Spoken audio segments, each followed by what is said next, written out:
Hey, my friends. We're here to read chapters 5 and 6 today. 6 is a long one, so we're going to be here for a little bit. Make sure you're paying attention and get ready.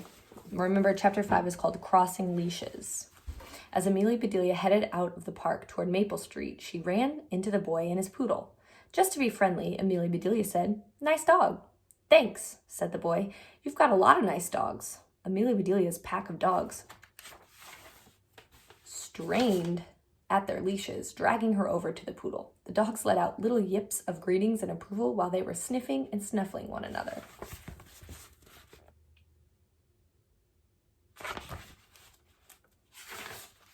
Soon their leashes were completely tangled up. They were wrapped every which way around Amelia Bedelia's legs. It looked like some dog maypole dance with Amelia Bedelia playing the part of the pole. "I think if I try to move, I'll probably fall over," said Amelia Bedelia, swaying from side to side. "Then don't move a muscle," said the boy. He let go of his leash, commanded his poodle to sit, and it actually sat, and then began to untangle Amelia Bedelia. "You must love dogs," he said. "I do," said Amelia Bedelia, "but these aren't mine. I'm helping a friend who walks dogs for a business." "I should hire your friend," he said the boy. "I love my dog, but I hate to walk him. Kids always make fun of me." "I saw what happened," said Amelia Bedelia. "I know those guys. Tomorrow at school, I'll tell them to stop it." "No, don't do that," said the boy. "Having a girl come to my rescue would be even worse." "But I could help you," said Amelia Bedelia. "Who are you?" said the boy. "My name is Amelia Bedelia." As soon as she said it, she could tell by the look on his face that he'd heard of her. His eyes lit up and he said, "Hey, I remember you. You were on TV. You got in trouble because of your lemonade stand." "That's me," said Amelia Bedelia. "I'm Charlie," said the boy. What's your dog's name?" asked Amelia Bedelia. "This is Pierre," said Charlie. Charlie motioned for Pierre to come over and sit in front of Amelia Bedelia. Pierre sat up straight and held out his right paw for her to shake. Amelia Bedelia laughed as she shook Pierre's paw. "What a nice firm paw shakes," she said. Amelia Bedelia wasn't sure what to say next, so she asked a question. "I've never seen such a big poodle. Is Pierre an economy size?" "He's a standard poodle," said Charlie. "Gosh," said Amelia Bedelia, "if Pierre is a standard poodle, what does a special poodle look like?" "Standard is just a size," said Charlie. "It means that he's the biggest type of poodle. It's his fancy haircut that makes him look even more gigantic and kind of silly. It's why I get teased sometime when I walk him." "I have a great idea," said Amelia Bedelia. "Meet me tomorrow. I'll walk Pierre, and you can walk these dogs. That way, no one will tease you." Amelia Bedelia held out her hand. Charlie smiled as he took it, shook it, and said, "It's a deal. See you tomorrow." Amelia Bedelia walked down Maple Street. The tiny terrier strained at his leash when he spotted a jogger running toward them. The boxer ran to a man hitting a punching bag in the garage. Uh-oh. Here's a picture of Pierre up in the corner. And here's some pictures of all the other dogs kind of straining against their leashes. It looks like Amelia Bedelia let go there, huh? The bearded collie belonged to a man with a beard. The husky spotted her owner next. Last but not least was the sweet Maltese. Oh, so these are the dog's owners. Look at that. That's funny. Amelia Bedelia had a lot to think about. As she walked home, she wondered about the dogs and blind dates and Charlie and Pierre. Most importantly, she wondered what kind of dog was right for her. Alrighty, on to chapter 6. It says, Skates Up. The next afternoon, Amelia Bedelia's mother looked out the kitchen window. "Uh-oh," she said. "Storm clouds coming. It looks like it's going to rain cats and dogs." "I hope not," said Amelia Bedelia. "I'd hate to have a St. Bernard fall on my head. Besides, I have to meet Diana and Charlie in the park." "Then take this umbrella," said her mom. Amelia Bedelia shook her head. "That isn't big enough," she said. It couldn't save me from a falling chihuahua." "Don't worry about that," said Amelia Bedelia's father. "Even if it rains cats and dogs, you know the worst thing that can happen?"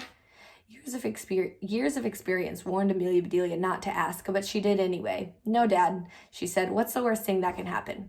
"I'm glad you asked," said her dad. "If it rains cats and dogs, you might step in a poodle." Her father began to chuckle at himself. Amelia Bedelia shuddered involuntarily at the thought of stepping into Pierre. "That's the worst joke I've ever heard," she said. Her dad snorted and laughed really loudly. It was so embarrassing. Amelia Bedelia's mother rolled her eyes. "I hope you realize, honey," she said, "that no one enjoys your jokes more than you do." Amelia Bedelia arrived at the park on time, even though her mom made her drag along a dumb umbrella. She waited for Diana at the bench where they always met. Charlie and Pierre arrived a few minutes later. Hey, said Charlie, where are the dogs? I'm not sure, said Amelia Bedelia. Diana's late. I'll call her later. I can still walk Pierre for you if you want me to. Okay, said Charlie. Amelia Bedelia took Pierre's leash, and they began to walk. She told Charlie about her dad's step-in-a-poodle joke. Charlie laughed, and this time she did too. Actually, said Charlie, your dad's right. A long time ago, poodles were trained as hunting dogs. They were retrievers, and they splashed into ponds and through puddles. That's how they got their name. Amelia Bedelia couldn't wait to tell her dad that. Maybe her dad was smarter than even he thought he was. Up ahead, Amelia Bedelia saw the same bunch of skateboarders Charlie had run into yesterday. They were hanging out right at the top of the long, steep hill. They were exactly where Amelia Bedelia, Charlie, and Pierre were heading. The skateboarders remembered Pierre and Charlie. They started to laugh and hoot, and the tall one put his fingers to his mouth to whistle, but Amelia Bedelia didn't give him a chance. She did what she did best. She asked a question. How do you ride one of those things? She hopped onto the deck of the skateboard and wobbled back and forth. Whoa, she yelled, waving her arms for balance with an umbrella in one hand and Pierre's leash in the other.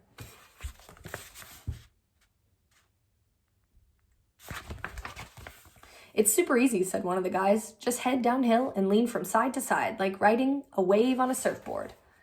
Suddenly, a squirrel bounded by, hop, hop, hopping down the sidewalk. Pierre took off after that squirrel like a rocket. The chase was on. Double whoa, yelled Amelia Bedelia. She squatted down to keep her balance as Pierre pulled her behind him.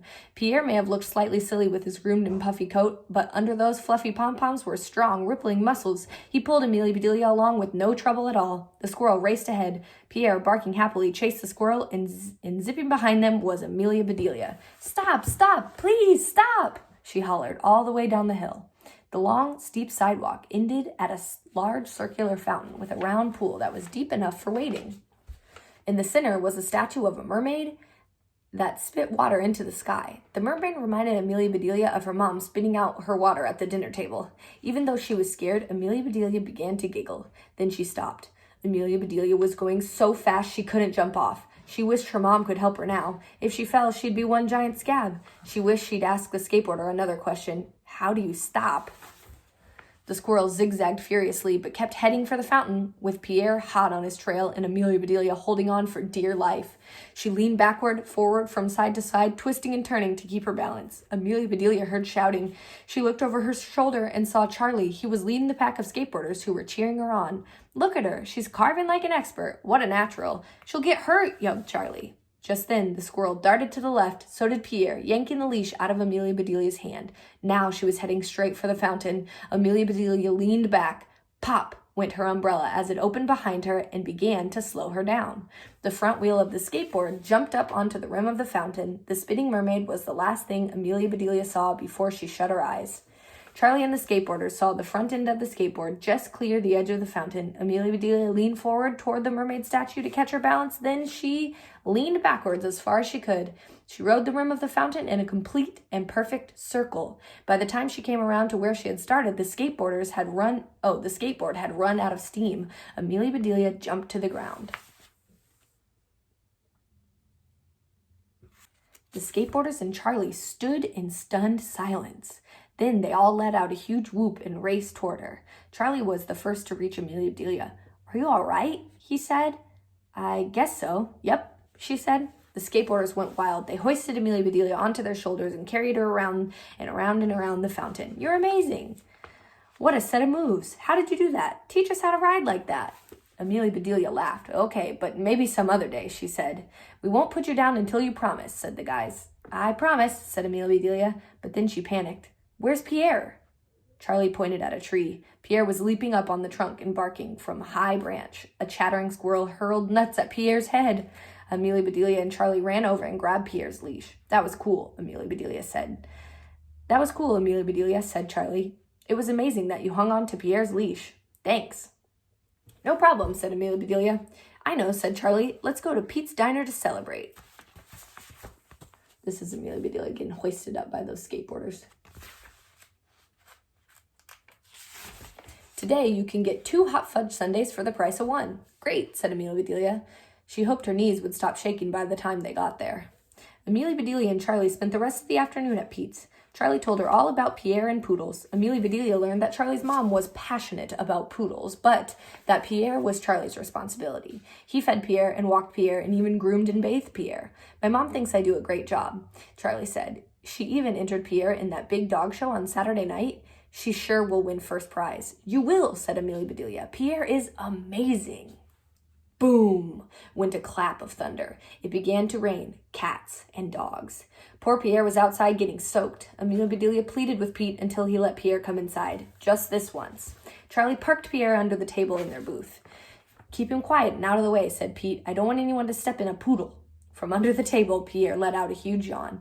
It was a long time before Amelia, Bedelia, and Charlie could stop giggling. Alrighty, my friends, that's the end of chapter 6. The next one is called chapter 7. Oh, the next one is chapter 7, and it's called Puppy Love, but it's crossed out and it says Dog Love. Wonder what that could be about. So it looks like tomorrow we'll be reading chapter 7 and 8. Chapter 7 is pretty long. Chapter 8 is called 2-Bit Shave and a Haircut. Yeah, so we'll read chapter 7 and 8 tomorrow. Not too long. Alrighty, so why don't you tell me, just make a prediction, any prediction that you want about the story, or you can tell me your favorite part. Cool? Alrighty, see you tomorrow.